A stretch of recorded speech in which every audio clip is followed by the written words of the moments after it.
Bonjour à tous, ici Maxime Bizot, fondateur de fiche-droit.com et je vous souhaite la bienvenue dans cette nouvelle vidéo de droit constitutionnel dans laquelle on va parler de la notion de démocratie et dans laquelle on va définir cette notion de démocratie. Alors ce qu'il faut savoir en premier lieu, c'est que le mot démocratie vient des mots grecs démos, qui signifie le peuple, et kratos, qui signifie le pouvoir. Donc, la démocratie, c'est un système politique dans lequel le peuple est le titulaire du pouvoir. Un système politique dans lequel le peuple détient la souveraineté. Et il y a notamment l'ancien président américain Abraham Lincoln qui définissait la démocratie comme le gouvernement du peuple, par le peuple, pour le peuple. Alors ça ne signifie pas nécessairement que dans une démocratie, le peuple exerce directement le pouvoir. Puisqu'effectivement, dans la plupart des démocraties, le pouvoir est confié par le peuple à des représentants, qui vont exercer le pouvoir pour le compte du peuple. Donc ce qu'il faut comprendre, c'est que le peuple, c'est la source du pouvoir, mais ça ne signifie pas qu'il exerce directement le pouvoir. Alors la démocratie, elle n'existe finalement que si plusieurs conditions sont remplies. La première condition essentielle de la démocratie, c'est le suffrage universel. Puisque bien sûr, dans une démocratie, il faut que le peuple soit régulièrement appelé à voter lors d'élections afin d'élire ses représentants. Mais plus encore, un des fondements de la démocratie, c'est le suffrage universel. Suffrage universel, qui signifie qu'il faut que tous les citoyens en âge de voter aient effectivement le droit de vote et puissent effectivement participer aux élections.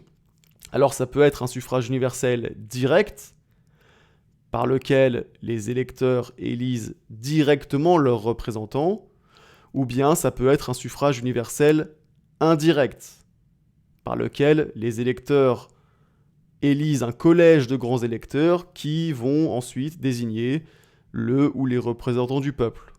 C'est le cas, par exemple, pour le président des États-Unis, qui n'est pas élu au suffrage universel direct, mais qui est élu au suffrage universel indirect. Et donc, qu'il s'agisse d'un suffrage universel direct ou indirect, peu importe finalement, l'essentiel pour qu'il y ait démocratie, c'est que le suffrage soit universel. Et bien évidemment, ce n'est pas parce que le suffrage universel est indirect qu'il y a absence de démocratie. Ensuite, un autre fondement de la démocratie, c'est le pluralisme politique. Ça signifie qu'il doit exister plusieurs partis politiques afin que les électeurs aient le choix.